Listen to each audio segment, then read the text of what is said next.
Les quiero contar una historia que me pasó hace un tiempo atrás. Es una historia un poco como molesta, así que escuchen. Yo hace un tiempo atrás solía hacer viajes en el mar en un buque, solía ir mucho a otros lados en barco, porque ustedes saben, a mí me da un poco de miedo viajar en avión, entonces el barco me parecía como una buena alternativa. Lo que pasa es que más allá de que yo viajaba muy seguido, nunca pude acostumbrarme realmente al balanceo ni al cabeceo de los barcos. De los barcos, sobre todo a la noche. El balanceo era como me molestaba mucho, me ponía de mal humor, me mareaba. Por mi trabajo de ese entonces, tenía que hacer varios viajes cruzando Norteamérica. Mi mujer me recomendaba de vez en cuando que viaje en avión, pero a mí me daba más la seguridad del barco, me daba pánico la idea de viajar por el aire. Si el balanceo de un barco me produce mareos, pero solo pensar en viajar por el aire me produce pánico, elegía viajar por mar. En cierta forma, para mí era como el menor de dos males, lo cual nunca es lindo tener que elegir entre el menor de dos males, pero cuando se te pone entre la espada y en la pared, uno debe elegir. Tal vez era por el balanceo, o tal vez es porque tengo muy mal acomodado el sueño desde que soy muy chico, pero sufría de insomnio, sobre todo cuando hacía viajes largos. Y en muchos de mis viajes durante la noche me vi obligado a pasear por la cubierta, porque justamente no me podía dormir, tal vez por el balanceo, tal vez por otra razón. Es por esta razón que conocí a un individuo que padecía insomnio como yo. Se llamaba Cowley. Era un hombre de negocios norteamericano, más joven que yo. Y parecía un hombre sensible, buena onda. La verdad no tenía nada que quejarme de Cowley. Salvo una vez que hizo como un par de chistes sobre gente que había muerto en el mar, que me pareció un poco de mal gusto. Después parecía un tipo bastante correcto. Cuando todos los pasajeros dormían, nos encontrábamos solos en el medio del mar silencioso y vacío. Yo no le encontraba, como ya le dije, ningún efecto a Cowley, salvo ese humor medio extraño y de mal gusto, pero después me parecía un buen tipo. Pasábamos las noches conversando, horas y horas y horas, paseando por la cubierta o en el salón de billar. Los dos jugábamos y la verdad es que no éramos muy buenos jugando al billar, yo sigo siendo bastante malo, pero nos divertíamos bastante por lo menos. Pasábamos muchas horas en la sala, muchas horas alrededor de esa mesa, que estaba situada justamente en la misma cubierta de mi camarote. La octava noche del viaje, un viaje que hice hace mucho tiempo, estábamos jugando nuestra partida de billar, fumando, esperando a que amaneciera.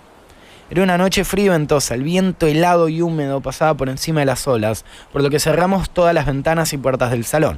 Preferíamos en cierta forma, en ese momento me acuerdo que nos reíamos y comentábamos al respecto, la idea de un ambiente viciado por el humo de tabaco, que un ambiente donde directamente se nos congelaran los huesos. Estamos en este salón y habían pasado solo 15 minutos desde que empezamos la partida, cuando de repente se produjo la catástrofe. Pudo ser una explosión en las intrigantes y misteriosas salas de máquina de la nave que estaban en alguna parte del buque, o tal vez fue un inesperado choque o algo. Fuese lo que fuese, el silencio de la noche se rompió repentinamente por ese sonido. Un estruendo que nos paralizó el cuerpo. Todo el barco se estremeció y tembló con el viento. Cowley y yo caímos al suelo y en todas las mesas las bolas de billar choquearon y rodaron de un lado para el otro. Parecían estar tan nerviosas como nosotros. Cuando el barco pareció aminorar la marcha, me puse en pie, escuchando el silencio absoluto, un silencio que solo existe cuando se detiene la vida. Fui hacia la puerta principal del salón, que estaba cerrada, y vi una cara espantosa, horrible, de una mujer del otro lado del vidrio. Estaba gritando. El barco empezó a moverse de nuevo. Y mientras yo luchaba por mantener el equilibrio, observé que la mujer era arrebatada, desapareciendo en el vacío, tipo. Y no la veía más. Unas olas furiosas golpearon contra la ventana. Yo me agarré de la pared, aterrado, y me di cuenta de que nos estábamos hundiendo. Y que dentro de unos segundos, probablemente, yo estaría muerto. Se escuchó un último estruendo, y de repente el barco se quedó quieto. El barco formaba un ángulo. El piso estaba inclinado y para esta altura me di cuenta que ya estábamos en el fondo del mar. Una parte de mi mente gritaba de horror y de miedo, paralizada, pero la otra estaba tranquila. Esta parte de mi mente, la que estaba tranquila, que nunca antes había conocido, pensaba, conjeturaba, razonaba. Y razonaba que seguramente no estábamos a mucha distancia de superficie del mar, porque la presión del agua claramente hubiese hecho que las ventanas salteasen, que el cristal se hubiese roto. Ahora, no había esperanza de luchar. No podía salir a la superficie sin que mis pulsones estallaran, antes que mi necesidad de oxígeno me hiciera abrir la boca y me dejara ahogar por el agua. No había posibilidad para mí, que era un hombre grande. Íbamos a morir enseguida. De repente me acordé de Cowley. Me di cuenta y lo vi caído en el suelo, apoyado contra la pared. Se movía despacio y con una mano se tocaba la cabeza. Corrí a ayudarlo para ponerlo en pie. Al principio parecía que no se daba cuenta de lo que estaba pasando, y yo le tuve que explicar la situación. Se fue corriendo para la ventana y vio cómo la luz iluminaba todo el agua que nos rodeaba, probablemente por las luces del barco, que todavía estaban funcionando. Yo esperaba que Cowley entrara en pánico como me había pasado a mí, que hubiese gritado, que hubiese pataleado, que se viera desesperado. Pero en cambio, Cowley, y para mi sorpresa, se rió irónicamente y dijo: «Qué manera de morir, ¿eh?». Yo, asustado, triste, pero sobre todo convencido de que había que lucharla, le dije: no teníamos por qué morir. Quizás había otros sobrevivientes. Seguramente nos iban a rescatar. Van a saber dónde se hundió el barco e iban a mandar buzos. «¿Qué sugerís que esperemos?», me preguntó. Y yo, con cara desganada y tal vez queriendo evitar lo inevitable, le dije: ¿y qué más podemos hacer? A lo que Cowley, mirando la ventana, mirándome a mí, mirándome la puerta, me dijo: «Ish, terminar de una vez, podemos abrir la puerta». Yo en ese momento no le pude responder. Yo estaba perdido en mis propios pensamientos. Pensaba en mi mujer, en mi familia, en mis amigos, en amigos que tengo en otros continentes, en lo lindo que es la vida, lo hermosa que es la tierra, en el aire. No sé cuánto tiempo estuvimos ahí, pero de repente me di cuenta que ya no estaba tan oscuro. Estaba amaneciendo. Y ahí es cuando le pregunté a Cowley cuánto tiempo creía que nos iba a durar el oxígeno. A lo que él me respondió que no sé. Estamos los dos solos y el salón es grande. Va a durar lo suficiente como para morirnos de hambre. Y recién en ese momento me di cuenta del hambre que tenía. Me había preocupado por preservarme del agua, de tener suficiente oxígeno, pero nunca se me había ocurrido pensar en que no teníamos nada para tomar. Cowley se paró en una de las mesas de billar, agarró una hoja, una bola y empezó a tirarla, empezó a boludear con la pelota. La tiraba para arriba y la agarraba. La tiraba para arriba y la agarraba. La tiraba para arriba y de repente dijo: yo podría resolver esto con facilidad, con solo tirar esta bola contra el cristal de la ventana. Y ahí es cuando me paré de un salto, asustado obviamente, y le dije que yo sí quería vivir. Que si él quería matarse, por lo menos pensar en mí, que no me matara en el proceso, a lo que él se volvió a reír. Dejó las pelotas y dijo que tenía sueño y se acostó a dormir. Yo no quería dormir, tenía miedo. Tenía miedo de que Cowley abriera las puertas o tirara una de las bolas de billar contra la ventana. Entonces me senté para vigilarlo. Me senté para vigilarlo las horas que pude, pero estaba bastante cansado.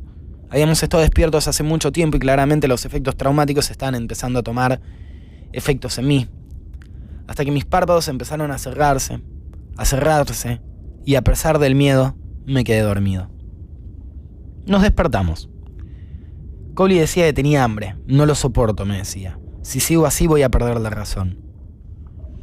Yo no sabía qué decirle. Cambiaba de humor constantemente. Se empezó a reír de nuevo y sin ninguna razón. Y me dijo: leí que los hombres en estado aislados, solos, sin comidas, encuentran la solución a su hambre. No debería haberle preguntado, pero le pregunté: ¿y cómo lo hacen? A lo que me respondió: comiéndose los unos a los otros. Lo miré fijamente. Mi pecho en ese instante se estremeció de horror y se me secó la garganta. Cowley se volvió a reír y de repente se quedó en silencio. Yo me senté tan lejos de él como pude. Me propuse no dormir. Todo mi esfuerzo iba a estar dedicado a permanecer despierto. Mientras Cowley dormía durante horas y horas, yo lo vigilaba. Estaba aterrado. No quería levantarme con agua tapando mis pulmones y mucho menos levantarme siendo la cena de Cowley. Pero llegó un momento donde no podía permanecer más despierto y, como siempre, de a poco, empecé a dormirme. Me levanté sobresaltado. Era de día otra vez y no podía respirar. Cowley estaba encima mío, con las manos alrededor de mi cuello. Y sí, me estaba estrangulando. Mi cabeza estaba a punto de estallar. Sentía como los ojos salían de sus órbitas. Me era imposible respirar. Intentaba agarrar sus manos, pero no podía separarlas de mi cuello. Toqué su cara con mis dedos, la tenía toda transpirada, sentí el terror de quien estaba perdiendo la vida. Y hundí mi dedo en su ojo, tan fuerte como pude, y se lo arranqué. Cowley pegó un grito, y por fin me soltó. Volvió a acercarse a mí con su cara llena de sangre, que salía del hueco donde había estado su ojo izquierdo. Yo agarré un palo de billar y se lo clavé en el medio de la boca mientras él venía a atacarme. El palo se cortó en dos. Uno quedó en mi mano y el otro quedó en la boca de Cowley, quien cayó al suelo de cara, y el trozo de palo que lo atravesaba salió por la nuca. Vomité instantáneamente. Me sentía mal. Me dolía el estómago. Había vomitado bilis, nada de comida. Tenía la garganta seca y con muchas ganas de vomitar de nuevo. Pero hacía mucho que no comía. Me quedé tirado, tosiendo y escupiendo. Habían pasado 3 días y todavía no venían a rescatarnos.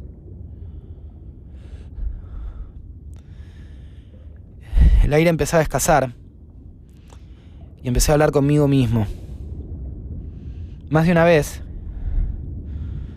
agarré una bola de billar y miré fijamente a la ventana.